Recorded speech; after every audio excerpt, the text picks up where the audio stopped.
Social science ऐसा subject है जिसे हमें तैयार करने में, जिसे हमें लर्न करने में बहुत ज़्यादा परेशानी होती है।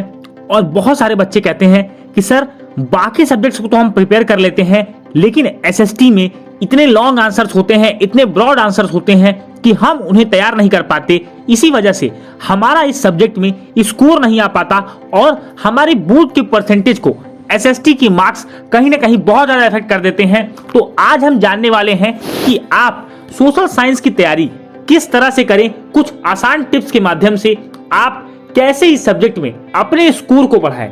देखिए दोस्तों, एसएसटी जब आप तैयार करते हैं तो एसएसटी पढ़ने के बहुत सारे तरीके हैं। बहुत सारे बच्चे इसे एनसीईआरटी से पढ़ते हैं, अपनी बेसिक किताब से पढ़ते हैं, और जो कि मैं मानता हूं कि ये बेस्ट तरीका है एसएसटी को पढ़ने का। अगर आप एनसीईआरटी से पढ़ते हैं और आप सब्जेक्टिव टाइप पेपर देने जा रहे हैं, तब आपके लिए बहुत ज्यादा बेनिफिट ये होता है कि आप अगर आंसर को पूरी तरह से एग्जैक्ट एक्यूरेट न लिख पाए तो उससे रिलेटेड आप आंसर को लिख सकते हैं। ये आपको फायदा मिलता है जब आप अपनी बुक से पढ़ते हैं। लेकिन बहुत सारे ऐसे बच्चे हैं जो previous year question, sample paper और क्वेश्चन बैंक के माध्यम से एसएसटी को तैयार करते हैं। ये भी एक सही मेथड है, लेकिन बहुत ज्यादा अच्छा मेथड मैं इसे नहीं कहूंगा, क्योंकि जब आप एसएसटी की तैयारी करते हैं तो एसएसटी में आपको इस बात का विशेष ध्यान रखना होता है कि जब आप एसएसटी को पढ़ रहे हैं तो एसएसटी में आप ओवरऑल चैप्टर को कंप्लीट करने का प्रयास करें। अगर आप ऐसा करते हैं तो आपको एसएसटी में निश्चित ही सफलता मिलेगी। देखिए, सबसे बड़ी बात रिवीजन को लेकर के बहुत ज्यादा डाउट आता है कि एसएसटी में रिवीजन किस तरह से करें। देखिए, रिवीजन का मतलब क्या होता है?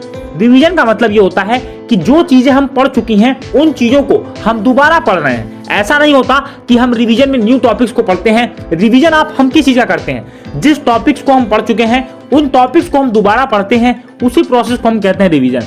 तो देखिए, जब आप एसएसटी की तैयारी कर रहे हैं, मान लीजिए कि आपका पेपर ऑब्जेक्टिव टाइप का पेपर है या आप सब्जेक्टिव टाइप का पेपर देने जा रहे हैं, तो सबसे पहला तरीका आप अपनाएं कि आपने एसएसटी को पूरा पढ़ लिया। अब मैं ये मान के चलता हूं कि आपने एसएसटी को अच्छे तरीके से पढ़ लिया, हर चैप्टर आपने पढ़ा है।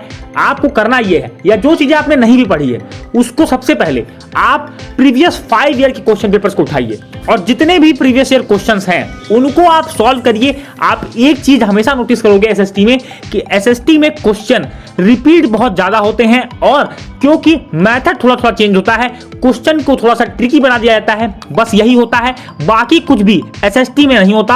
आपसे वही क्वेश्चंस बार बार अलग अलग फॉर्मेट पे पूछे जाते हैं, कभी वो शॉर्ट आंसर में, कभी वो लॉन्ग आंसर में, कभी आपसे फैक्ट बेस्ड क्वेश्चन, कभी उसको रीजनिंग कर देते हैं। इस तरह से क्वेश्चंस आपसे पूछे जाते हैं। और अगर आपका ऑब्जेक्टिव टाइप पेपर है तो आपको हमेशा प्रीवियस ईयर क्वेश्चंस को देखना होगा कि उसमें क्या चीजें पूछी जा रही हैं, वहां से आपको क्रक्स निकालना होगा और उस क्वेश्चन को आपको सॉल्व करना होगा। दूसरी बात है कि जब हम एसएसटी की तैयारी करते हैं तो सबसे इंपॉर्टेंट होता है, देखिए, पूरी किताब अगर मैं कहूं, पूरा चैप्टर किसी को भी याद नहीं होता है और ये प्रैक्टिकली पॉसिबल भी नहीं है कि आप हर चैप्टर को पूरी तरह से अपने दिमाग में रखें। इसीलिए आपको कहा जाता है कि आप नोट्स बनाएं। दोस्तों देखिए, नोट मेकिंग करना एसएसटी में, साइंस में, इसमें थोड़ा टफ इसलिए हो जाता है क्योंकि आपको जब आप पढ़ोगे तो इसमें आपको सारी चीजें इंपॉर्टेंट लगेंगी। लेकिन मैं आपको बता देता हूं, जब आप नोट्स बनाते हो तो नोट्स का मतलब होता है कि वो सिर्फ आपको समझ में आए, आपको सामने वाले को नहीं समझाना है। कहने का मतलब, जब आप एग्जाम में लिखते हो तो आप सामने वाले को समझाने का प्रयास करते हो, लेकिन जब आप नोट्स बनाते हो तो आप अपनी अंडरस्टैंडिंग के लिए आप कोई एक सिंगल वर्ड से उस पूरे टॉपिक को समझ लेते हो। 10-15 लाइन के आंसर को आप 2-3 लाइन में शॉर्ट करके लिख लेते हो, क्योंकि आपको पता है कि मैंने 2-3 लाइन जो इंपॉर्टेंट हैं इनको मैंने लिख लिया, अब इसके अराउंड ही मुझे अपने आंसर को लिखना है। इसलिए नोट्स हमेशा शॉर्ट होना चाहिए, एक्यूरेट होना चाहिए, और नोट्स में वो फैक्ट होने चाहिए जिनको आप जल्दी भूल जाते हो। अगर आप किसी चीज को जल्दी भूल जा रहे हो तो उसी चीज को अपने नोट्स में शामिल करो। ये नहीं कि आप नोट्स को बहुत बड़ा नोट्स बना रहे हो, बहुत सारे डाटा उसमें कलेक्ट कर रहे हो, ऐसा नहीं होता है। नोट्स को आपको शॉर्ट, एक्यूरेट और एग्जैक्ट रखना है। नोट्स का जो प्राइमरी एम होता है वो ये होता है कि बड़े बड़े कॉम्प्लेक्स टॉपिक्स को कम समय में तैयार कर पाए। यही प्राइमरी एम है नोट्स का, कि अगर आपका बहुत चैप्टर बड़ा है और आपको 1.5-2 घंटे में आपने जो चीजें पढ़ी हैं उन चीजों को आप 15 से 20 मिनट में कैसे तैयार करोगे। एग्जामिनेशन पॉइंट ऑफ टाइम पे सबसे ज्यादा इंपॉर्टेंट ये होता है, क्योंकि एग्जाम टाइम में हमारे पास समय नहीं होता और हमें इन्हीं चीजों को जल्दी करना होता है। इसलिए मैंने आपको ये बातें कही कि आपको इस तरह से तैयारी करनी है।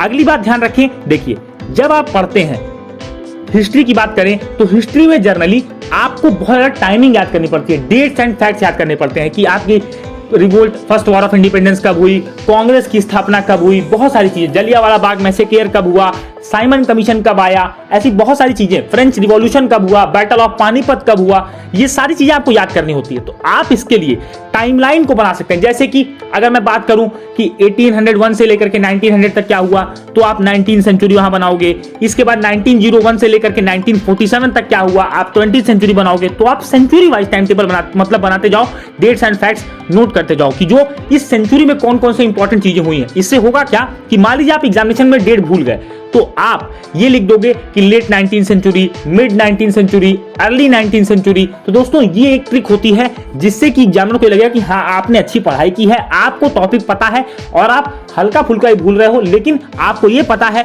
कि ये इवेंट किस सेंचुरी में हुआ है। तो ये आपके लिए बहुत इंपॉर्टेंट हो जाता है।